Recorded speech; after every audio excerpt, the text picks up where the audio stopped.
dance गरेर मैले के गरेको छु भने चाहिँ सबैभन्दा खुसीको कुरा चाहिँ एउटा यो पनि छ मैले डान्स गरेर जाजरकोटमा भुइँचालो गएको थिएँ नि तपाईँलाई थाहा नै होला त्यतिखेर डान्स गरेर डोनेसनहरू पैसाहरू जम्मा गरेँ त्यतिखेर त मैले टिकटकमा लाइभ पनि बस्दिनँ र म बसेर पैसा कमाउने हाल पनि मान्छे म यही आउनु लाग्यो ठिक छ जाजरकोटमा जानको लागि एउटा बोर्ड बनाएँ त्यो भिडियोहरू म तपाईँलाई पठाउँला अनि बोर्ड बनायौँ अनि त्यो बोर्ड बनाएर हामीले नाच्यौँ ठाममा गएर नाच्यौँ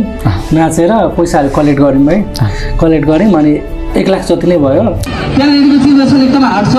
हजुरहरूले जति सक्दो हेल्प गर्नुहुन्छ त्यति नै राम्रो हो र हामी धन्यवाद भन्न चाहन्छौँ हजुरलाई धन्यवाद अनि हामी जाजरकोट गएर त्यहाँनिर गएर कति मान्छेलाई हेल्प गऱ्यौँ क्या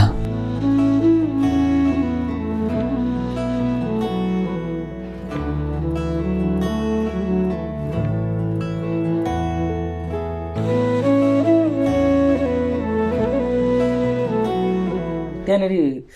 यस्तो रहेछ जाजरकोटको सामानहरू हुन्छ नि जे मान्छेले डोनेसनहरू गरेको चिजहरू छ नि एउटा स्कुलमा लगेर राख्दैन रहेछ र जुन मान्छेमा पुग्नुपर्ने त्यो ठाउँमा पुगेकै छैन रहेछ राहत आइसक्यो भन्ने कुरा छ राहत आइसक्यो भन्ने कुरा छ तर यहाँ स्थानीय सरकारलाई जिम्मा पनि दिइसकेको अवस्था छ तर यहाँ आउँदाखेरि यो जाजरकोट जिल्लाको हाम्रो राउतगाउँ कति पर्यो वडा नम्बर 1 मा पर्यो यहाँ आएका छौँ अहिलेसम्म अवस्था गम्भीर छ कसैले पनि यहाँ अघि पनि पुग्यौँ तलदेखि माथि यहाँ कसैले पनि राहत पाएको अवस्थै छैन सरकारले के गरेको छ भने जति अब यो राजबार ल्याउँछु भनेर अब यहाँ गाउँमा ल्याउँछ कहिले त्यो सामान ल्याएर स्कुलमा ल्याएर ताला मारिदिन्छ रियालिटी यस्तो रहेछ क्या अब त्यस्तो पीडित मान्छेहरूको नि चिजहरू खाइदिने क्या मान्छेहरूले मलाई त्यो सोचेर चाहिँ हुन्छ नि घिन लाग्यो क्या यस्तो सिचुएसन कति बाउ आमा बितेको छ कति घरहरू बतिया छ त्यस्तो सिचुएसन नै मान्छेको त्यो हुन्छ नि अरूले डोनेसन गरेको चिज खाइदिनु हो त दाइ त्यस्तो चिजहरू देख्दा चाहिँ अब के भन्नु दाइ त्यस्तो सिचुएसनहरू पनि छ यो नेपालमा भनेर मलाई अचम्म लाग्छ क्या यो अस्ति हामीले उद्धार गर्यौँ रातको बिचमा लगभग दुईटा मेरो एउटा भाइको छोरो एउटा छोरो त्यो बितायो एउटा मेरो बजे घरकै बजे बिताउनु त्यो चाहिँ बुवा हेर्नु नि क्रियापुट पनि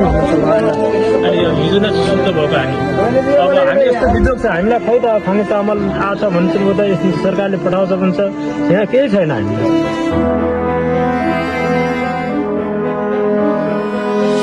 मेन चिज भनेको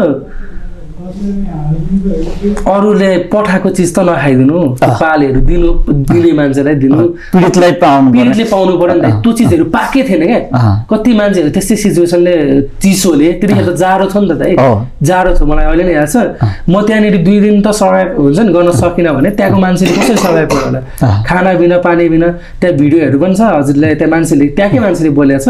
त्यो चिजहरू र के भन्नु अब यो नेपाल समाजमा राजनीति नै यस्तै छ दाइ है के भन्नु अब हामीलाई न गरी खान दिन्छ न अगाडि बढ्न दिन्छ न यो नेपाल